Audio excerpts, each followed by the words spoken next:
Hi everyone and welcome to your horoscope for the week of May the 30th and June the 5th, 2022. Well, we have a very active, very powerful, very intense, very emotional, very cerebral, very conflictual, and very tricky sky out there because this is one of the best, the syrup of Mercury retrograde, because we start the week with a Gemini new moon where its ruling planet Mercury holds certain formations in the sky. Well, I'm a Gemini, I'm a solar lunar Gemini, and this is on top of my Chiron. And Chiron is a living, breathing person who exists somewhere out in the world. And not even when you're an astrologer and you're advising people and speaking about Chiron and, being the big philosopher, and then it happens to you, you don't expect it, and it changes your life. Maybe this is where I get my own medicine in a certain way. Gemini, the mirror, the dual, everything. What happens is basically in Gemini season like an instant action reaction, even with the universe, even with karma. That is when funny things happen, always in Gemini season. And when Mercury retrograde is the timing of it and the astrological placement of it, the year 2022, that's already something else. And this comes after an eclipse, and this comes after a rare and immensely powerful conjunction of Neptune and Jupiter. This is not an ordinary new moon. Mercury retrograde, it will always have something to do with the past. So this is when the skeletons in the closet, Pluto trine, and everything that we would never ever want to see, hear, witness, know of in life, this is when it pours out. So if some astrologers see the fun side of this and say how life-changing in a beautiful, alluring, magical way this energy is, well then I want to know what they use. I want to know what they smoke because I want it so badly. This is not pleasantry, because Gemini has a very cruel side to it. As mentally, a mental energy. My mom was a Gemini. It is so cold and cruel. The Queen of Swords in Tarot. That's the intellectual Gemini. It comes with facts. You can't philosophize it.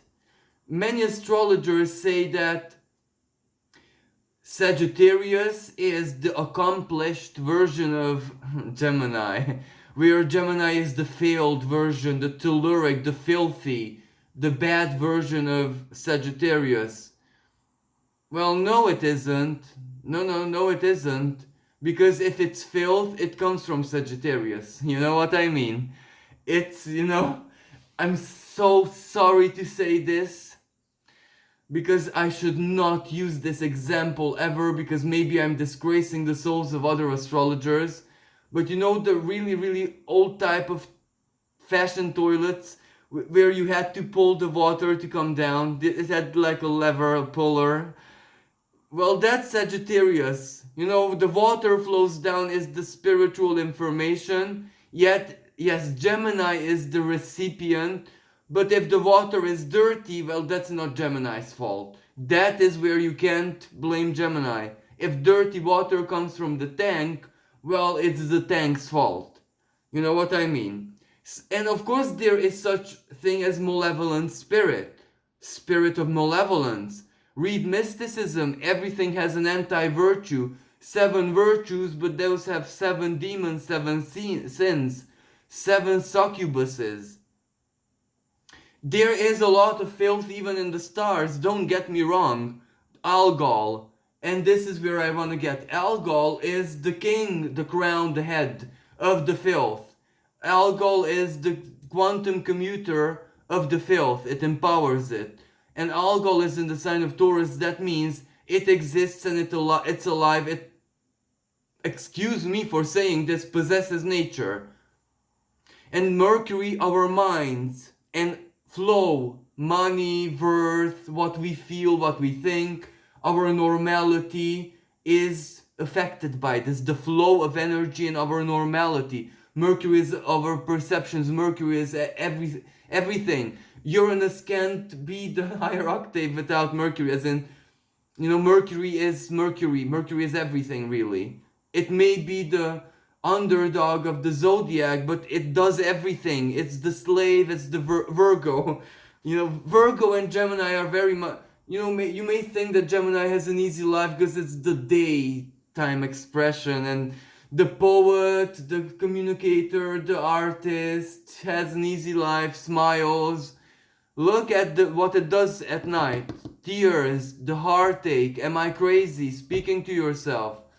Every Gemini or every person with really powerful Gemini placement has one moment in their life when they're firmly convinced that they have bipolar disorder or something like that, if you know what I mean. So this is part of what it means like to be a Gemini. Sagittarius doesn't have that. Jupiter will never allow something like this to happen. Mercury has no choice because Mercury is everyone's B-word, the dog. So it's not easy being mercurial. So this is where I'm sending a lot of love and hope and hang on to Virgo natives as well. Because this is not the easy new moon. This is not the one which makes us that very be able to control ourselves, so to speak. Because you can imagine the Gemini is the dual, but this is a Plutonian energy because Pluto influences everything it touches. So basically, if Pluto touches Mercury at this moment, it is behind the scenes. So Mercury is doing Pluto's job, Algol. It is where we see a side of ourselves which we never even thought existed. As in, this is the very, very tough reality check kind of. Saturn is squaring this new moon as well. And this displays all of next week. The other aspects might not even really matter. And this is part, of course, of the eclipse as well. This is where family bonds terminate, lifelong friendships terminate. You see the real side of people. This is where the stranger on the street has more benevolence in their hearts than someone who you hold on your chest. And I'm afraid this is the toxic kind of energy. This is where Gemini, you see that which you never ever wanted to see. You have no choice because of Saturn in Aquarius. And ultimately, let me put this in a nutshell. Gemini and Aquarius together, what they represent. There is a saying that you are who your friends are. It doesn't matter if you're like an intellectual, let's say like a saint, live the life of a saint. If you spend all your time with people who go to the mall as a living, as a modus vivendi, and value shinies and the brands out there, that's not a mercurially smart person, if you know what I mean. If you're full aware that this is your vanity and you allow sometimes to manifest, that's one thing. If this is your way of living and you believe that this is life, then that's a problem already. But if you have friends like that, because of your mercy, because you don't want to, you see the good in them, you see everything else, but when there comes a time in your life when you are who your friends are and you have to make a choice, Gemini, and a choice that you would never ever expect to have to make in life, you're not prepared for it. Why? The Sabian symbol governing this new moon speaks about an airplane crashing. Now, this is where there are different versions of it. Some say that it's a stunt dive, so it mimics crashing, a head dive, nose dive. Others say that it's just an airplane crashing. Who cares that it's a test, that it's mimicry? it's still crashing. The crashing is still crashing. So this means unexpected. This means life will make you choose, and that choice will lead you to a turn of life which you were not prepared for. You didn't see it coming. You want to block alcohol out. You want to, because Pluto illuminates with the light of the psyche. This is when you see things for the first time in your life, no matter who you are. Because, oh, you might be saying, another astrologer to me, well, Zen, this is just a new moon, what's the big deal? 2022 is the big deal, the eclipse is the big deal. This eclipse is so powerful in a mystical, unseen way, where it possesses the rest of the astrology. Can you imagine? This is where Scorpio is in South Node in Scorpio. That is Scorpio. So it is behind the scenes. That which has to purge now, you cannot stop it. Ignorance is zero defense now. Faith is big defense, but sometimes even faith have to crumble. Benevolence is a big tough shield, but sometimes benevolence is an invisible shield. It permits the truth to come to you. What it is that you do with your benevolence is your responsibility. That's what Saturn teaches you. What do you do with your goodwill? Who is it that you give it to?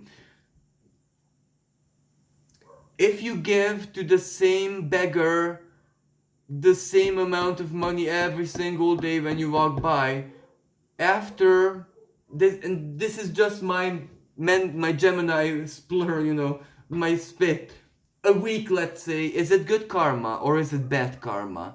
Are you feeding that person's soul or their shadow, their demon, their devil inside, who makes them a beggar? Is someone born to be a beggar? As an astrologer, if you ask me, no. Choice. Soul choice, yes. Karmic choice, yes. Karmic payment, yes. But that's payment. You're forced. That's not, you had to choose to be forced. Your soul did something to be forced. So it's still a choice. Because when you signed a contract in a previous existence, or maybe in this existence, but in a way you did not think, your parents did it for you. Your parents did it for you when you were an infant. Your soul had to do something, You had to choose this for something that is mysterious to us, but maybe if you communicate with the divine, it will tell you directly why. Maybe no one who will ever look at your chart will understand how this choice was made, but maybe the divine will tell you directly, this is why you chose. Sometimes maybe you wanted your mom not to, I don't know, have a worse fate, so you shared it. That's a soul choice. You know what I mean? So this is where no one is really born to 1,000,000% execute something, because there is always a way out. Staying a beggar is the choice, really. Maybe life leads you to embody that for a period of time, but this is so very complex, if you know what I mean. And Mercury is the planet of the mind. So sometimes we need to see alcohol for what it is. We need to see alcohol for the choice it is. Staying like that is a choice. Or there's always somehow, where there's a will, there's a way out. You might have been put in the circumstances of a beggar, but there will become a choice. Somehow there is a choice to get you out of there, if you know what I mean. And this is what Gemini is all about. And when it's this karmic under the shadow of an eclipse, this is when you see the soul choice and can choose differently. This is when an innocent, an adolescent, playful, joyous, let's rebrand. Let's put this into money, commerce, advertisement, rebranding, renaming, reinvention. But really it's heavily karmic. So okay, you do that, but the karma will still play out. So use this energy to choose wisely. See alcohol and say, bye bye alcohol, no, I'm not gonna feed you anymore. It's enough. So this is when beggars become millionaires. You know what I mean? This is when the soul awakens and makes the choice, okay, I've done this, I paid for it already, now I do something else, or I leave the earthly plane and embrace an even greater happiness. What no, the soul, we don't know that this happens because Pluto retrograde, the unconscious, and Neptune sextile, and Mars activated, Mars stirred up Neptune because it just freshly entered from there into Aries. So this is where the unconscious is 10 million times more conscious than you're conscious. So you're not really who you think you are right now. You're you plus your unconscious sitting, on your shoulder in the background, watching, whispering, calculating, directing you, stirring and steering you exactly where you need to be, speaking through you all your words. Gemini will have a double meaning. One is what you want to say mundanely, and the other one is the soul speaking from you. So this is how this, all of a sudden, this very innocent, adolescent, playful new moon is not so innocent and adolescent anymore, because this is what this brings forward the spiritual expression of Gemini, the gatekeeper, where Gemini has to discern the Saturnian nature of Gemini, that which will always stay in the ether and that which is allowed to enter through word, communication, truth, interpretation of planets, of law, of stars, of text, of someone's word, someone's intention. This is when there are people out there, manipulators, algol, who will make you think that which is not really your own thoughts. They will convince you somehow, by repetition, by violence, So this algol reveals this, and this is where we make the choice to eliminate this from our lives. Pluto, the trine of Pluto gives us the choice. Either we give the power to us or to algol, that's it. So that's why this energy is so very heavily karmic, and this will be a karmic week. This will be highly psychologically, emotionally, spiritually, and business-wise, career, in any way, shape, and form, active week. And what the medicine for this is, what the sky demands from us, that we do all this and live all this, yet still we rise above. We still have the adolescent, the teen spirit that, it's still gonna be okay. But I'm still gonna make it. This is just putting me in a good light. This is making me stronger, the adolescent spirit. When your mom grounds you, no son, you're not going to the party. And you think to yourself, yeah, mom, okay, you're just making me even more rebellious. So keep on grounding me, because you're just feeding me, So this is the kind of adolescent energy that we have to possess now to use Pluto well. Pluto plus optimism actually works. It's not a bad cocktail. It's a bad cocktail if you're a psychopath. Yes, it's a bad cocktail, but for a very, very sane and diligent and disciplined and a little bit Saturnian person, that's like a shot of Red Bull to the spirit. And we have this new moon in Gemini, and there's Venus in the sign of Taurus. Venus usually is so very happy in the sign of Taurus because it is her nighttime expression. This is where she, according to astrologer Nadia Shah, is the earthly Aphrodite. So that means earthly needs: pleasure, laughter, a good friend, any other kind of needs that have pleasure attached to it. And Venus needs, Venus demands. And the adolescent part of Gemini, of course, wants, it's all game, fun and game. Yes, Venus, let's go and have fun. Let's take the holiday, the break. Let's focus on life's small and beautiful pleasures, of course. But then there's the other karmic energy that, okay, do that, but I'm still at work, so at least be aware that you will be making choices if not consciously, then unconsciously. And this is not a good bedfellow with one another, so this is a hard energy. On top of this, Mars is conjunct Jupiter, so in Aries, so doesn't allow too much time for fun and games because everyone is at their new project. I want to do this, I'm doing this year, I'm building my house, I'm, or something even, more, let's say, assertive. I am quitting this job this year or very soon. This is the last time this person did this to me. This is when people awaken the inner rebel that, oh no, no, no, no, no, you don't, not anymore. Trick me once, trick me twice. This is where people ready themselves. This is where, okay, the new project is the most benevolent expression because you're putting the work in and you're not shy. Not shy to work means you will invest the time. You will get up at 7 o'clock and feel it like a blessing. That's the good way.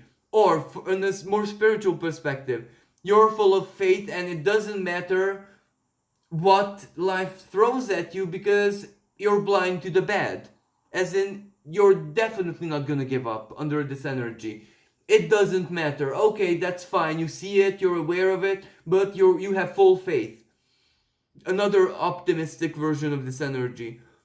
No, for other people, it's actually good in a different way because this is when victims fight back.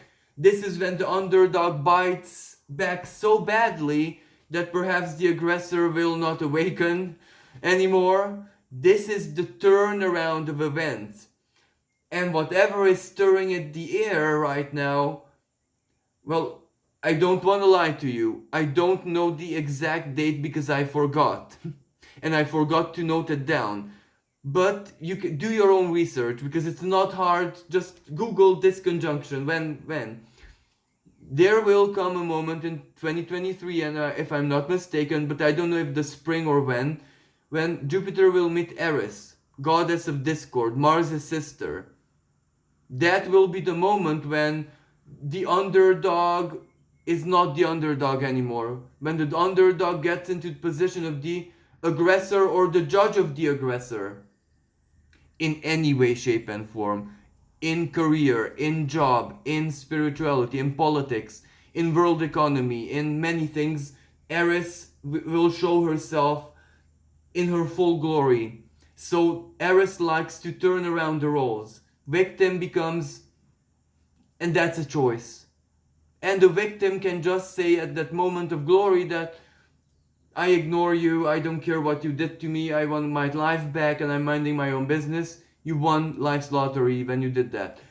But this is how it starts, because Mars, this is when the water starts to boil. So this is when very soon, somehow, somewhen, one of the astrological one of the astrological events, including an eclipse is a fine example for this, will start the turnaround. So this is when everyone's life suddenly changes, when new people come in, old people leave, the burden is not there anymore. This is where expect the unexpected, and Uranus in the sign of Taurus is the biggest fan of this. Uranus pumps this. Uranus is the cheerleader. Even when he's unexpected, he's doing his job. He's like, yeah, definitely. He's acting from, like, let me just spiritualize this because maybe some people will understand. Uranus is this crown chakra. So that's the portal to Uranus. The divine download, actually. That's how it rules the upper nervous, all of the intelligence of the nervous system. Intelligence of nature. Nature's a lab, isn't she? Really. And where I'm getting with this, that Neptune holds a sextile with Mercury, so there's fated elements already mixed in this.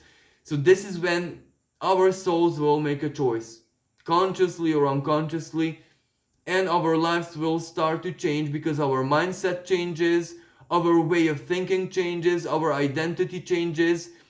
Again, you see the expression of energy. One astrologer says an ideal energy for rebranding, identity change. and other thing when fate karma leads you there. And for many of us, because this is under a shadow of an eclipse, this is where we're already rebranded and we don't even know it. In the ether, we're not the same anymore. So the ether that pours onto our soul matrix is different. So it just needs a bit of time to catch up, and we'll see ourselves in a different light. And I hope in the best way possible. But anyway, back to astrology. And this Venus in the sign of Taurus will have needs. So you can imagine everything into 1 week. This is a week where it can be big for business, life change, karma, fate, romance. Anything can just stir into one amalgam of the Twilight Zone. And on the world stage, the same thing. Venus in Taurus, that's when the economic aspect of the world is highlighted one way or another. And then the Mercury's activity. Algol represents a corrupt world leader, for example. Let's just be honest with each other. A revelation, an exposure, skeletons in the closet. We will see a different side of politicians, leaders, economy, big company, the world itself. Shock in the artistic world, as what I could say with this Neptune, because yes, it sextiles Mercury, but collectively that sextile means that art has to work towards something, so something had to happen there, dramatic. Either in the artistic world, or in the world where the artistic world has to help, has to do its job, unite people. So the spirit of art, when triggered to help the world, that means that the world needs medicine of the soul. So artists, singers, and everyone on YouTube, everyone involved in this, will be fatedly triggered to give their very, very best and to help charitable, etc. And then this week, Saturn stands still in the sky and prepares to go retrograde. So that's already heavy because it squares Mercury. That's heavy reality check. But this is the kind of reality check Saturn turns inwards. You're the judge. So don't get me wrong. You're part of the reality check. You want this. You seek this. You accept the answers to your questions. Spiritually, from friend, from business. For exam period, really. To be honest with you. This is like a really good exam period, because the grade that you get under this aspect reflects your true knowledge, your true worth as a professional. So any kind of exam period, karmic, real life, quiz, fun and game, whatever, even if it's just a play, it's very truthful, it truly reflects you. And if you're a professional and you get compliments and you thought all your life that you were crap, well, then your life starts to change a little bit if you allow. But if you don't allow, that's also okay. So another big energy this week is actually a Uranian activity, but I know I'm running out of time and my camera will stop me. So I'm stopping this recording here and I'll get back in the second part.